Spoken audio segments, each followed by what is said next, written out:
Under the shadow of the Spanish Inquisition, silence could be as deadly as speaking. A whisper from a neighbor, a priest, or even a jealous rival could seal a woman's fate. There were no trials as we understand them today, no real defense. Once her name appeared on a list, she was already deemed guilty. She might have been a healer, a widow, a midwife, or just a woman who spoke too boldly. That alone could make her suspicious in a world where obedience meant survival. Imagine being taken from your home in the dead of night, shackled, unaware of the charges against you, and dragged into the damp halls of an inquisitorial prison. Days stretched into weeks, sometimes months, without explanation. She waited in darkness, her mind becoming its own chamber of torture. Every creak of a door, every echo in the corridor could signal her turn had come. This was fear turned into policy. Even before iron touched flesh, the Inquisition had already broken something within her. The rulers of Spain called it La Suprema, the Supreme Office. On paper, it was meant to protect the faith. In reality, it became a system preying on the vulnerable, especially women who strayed even slightly from expectation. Centuries earlier, Pope Innocent IV had authorized torture. Under this authority, cruelty became procedure. The men who ran it told themselves that suffering could purify the soul, that pain could lead to salvation. But salvation was never the goal. Power was. Control was. A woman's voice could be silenced with a single accusation. Her body became the battlefield, her screams the evidence. The devices in those stone chambers were no accident. They were chosen with care to extract obedience through unbearable pain. And this was only the start. At first glance, some devices seemed harmless. A rope, a pulley fixed to the ceiling, and empty space below. No blades, no flames, nothing like the torture we imagine. Yet the strapado was one of the Inquisition's most feared tools. A woman accused of heresy or witchcraft was brought into the chamber, wrists bound tightly behind her back. The rope looped through a pulley, and at a signal, the executioner hoisted her into the air. Her body weight hung from her shoulders, joints tearing, tendons stretching until they snapped. The agony was unbearable, but outwardly, she appeared unmarked. No blood, no scars. This illusion of mercy was part of the Inquisition's cold logic.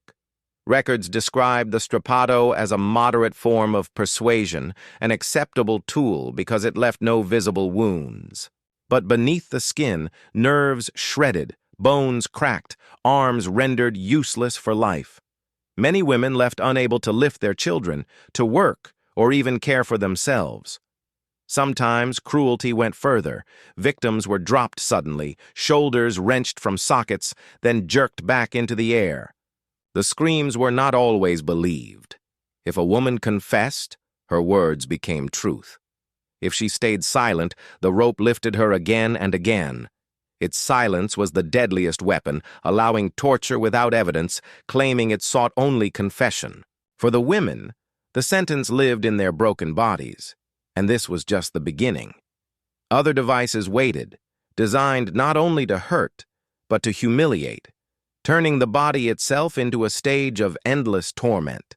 Long, curved metal arms ending, in hooks crafted not for restraint but destruction, formed the iron spider. This device whispered terror before it touched skin.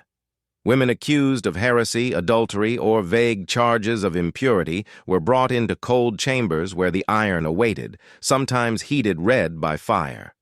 The horror of the iron spider was in how it marked, not killed. Hooks were placed deliberately to cause humiliation and agony. Flesh tore in ways that could not be hidden. Scars acted as permanent confessions long after the chamber doors closed. For women, these scars told stories of shame society would not forgive. This was not just torture, it was control. The Inquisition saw the female body as temptation and danger, a vessel of sin to be broken. Devices like the iron spider enforced that belief, making femininity itself a target. It was never enough to make women suffer. They had to be reminded that their very existence was suspect. that their bodies could be claimed by authority at any moment. Few records survive. Some were destroyed, others obscured. The fragments that remain hint at horrors too extreme to fully describe. Yet the iron spider's legacy is clear. It was never about truth or faith. It was about power carved into flesh. For survivors, survival itself was a sentence. Pain was only the beginning. Shame was the true punishment. Even as horrifying as the iron spider was, it was only one of many. The Inquisition had other devices waiting, each designed to test the limits of body and soul. Wooden beams, iron rollers, chains that clattered as they tightened. The rack was blunt, brutal, unmistakable, designed to turn a body into an instrument of confession. Women accused of witchcraft, heresy, or moral corruption were stretched across its frame, wrists and ankles bound to opposite ends. At the Inquisitor's signal, rollers turned, pulling them farther apart. The pain was relentless. Shoulders dislocated, ligaments tore, muscle fibers snapped one by one. The body strained beyond human endurance. It was not quick, not merciful. The rack prolonged agony, each second a reminder that resistance was futile. Interrogators called it persuasion. Many women were accused based on rumor, jealousy, or suspicion. A neighbor's grudge could land them here. Forced to prove innocence through torment, survival was impossible. Each denial brought another twist. Each cry was noted, each whisper recorded as evidence. Truth became meaningless. Pain became the only language left. Confessions extracted this way filled the Inquisition's records. Screams became words, then proof used to condemn the very women destroyed to produce them. Some received penance, others the stake, but all were broken long before judgment. The rack was more than a device. It was a ritual of submission, a stage where the body was unmade to reshape the will. For the Inquisition, it proved authority. For the victims, it proved truth had no voice in a world ruled by obedience. Many were accused on nothing more than rumor, jealousy, or suspicion. A neighbor's grudge could land them here. Forced to prove their innocence through torment, survival was impossible. Each denial brought another twist of the rollers. Every cry was noted, every broken whisper recorded as evidence. In the chamber's silence, truth became meaningless. Pain became the only language left. Confessions extracted this way filled the Inquisition's records. Words spoken through screams were treated as fact, then used to condemn the very women destroyed to produce them. Some received penance, others were burned at the stake, but all were broken long before any judgment. The rack was more than a device. It was a ritual of submission, a stage where the body was unmade so the will could be reshaped. To the Inquisition, it proved authority's triumph. To the victims, it proved that truth had no voice in a world ruled by obedience. Yet this was not the worst fate. Hidden corners of the Inquisition held devices designed not only to break the body, but to invade it. Tools that turned shame into weaponry. The most unsettling instruments did not shatter bones or spill blood, but invaded the body from within.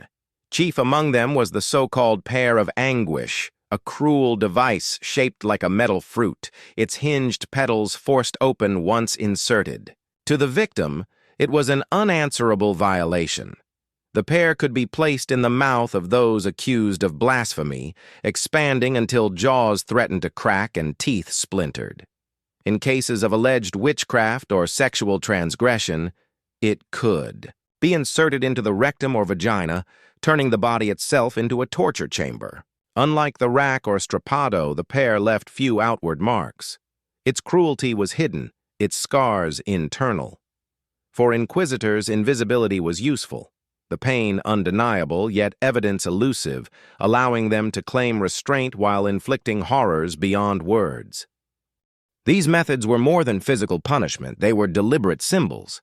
Inserting the pear into the mouth silenced the accused, crushing the source of speech. When used sexually, it carried the weight of moral judgment. Women labeled impure or unchaste were punished not only through suffering, but by turning their most intimate spaces into instruments of shame. Discipline became indistinguishable from desecration. Other invasive devices followed similar logic.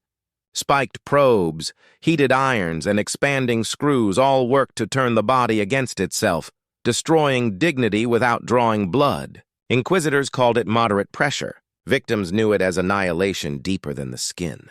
Instruments of invasion reveal a truth about power in this era. Domination did not need to be loud, visible, or bloody to be absolute. By entering the body, torture became ritual violation, leaving the accused not only broken, but stamped with an invisible stain. Victims were left alive. If survival could be called living, but their silence, pain, and shame lingered long after the devices were removed. Few devices capture the Inquisition's paradox as clearly as the judgment chair.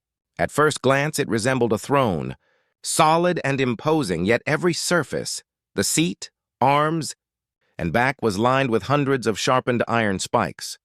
For the accused, it was not a place of judgment, but a prison of stillness enforced by agony. Once seated, the victim had no choice but to remain perfectly motionless. Any attempt to shift drove the spikes deeper into flesh. Blood loss was slow, deliberate, almost secondary to the terror that movement itself was now weaponized. In some cases, the chair was placed over hot coals, turning iron into a conductor of unbearable heat. The body was pierced, burned, and immobilized all at once, a horrifying contradiction of torture and restraint. The judgment chair was less about extracting words than displaying control. It turned the body into an object fixed in place, stripped of agency. Unlike the rack or strapado, which demanded confessions, the chair demanded surrender. In cruel stillness, the victim embodied the Inquisition's ultimate goal, a living example of power's ability to command even the act of breathing. To the Inquisition, torture was never cruelty, it was doctrine. Each device was presented as a means to cleanse the soul, to burn away sin through suffering. For women, it meant something else entirely. The systematic erasure of dignity, voice, and flesh, the strapado, the rack, the pear, the chair. Each transformed the body into an altar of domination, where faith demanded submission and silence. What endures is more than memory of pain. It is a warning that when suffering is sanctified, humanity itself is what is sacrificed.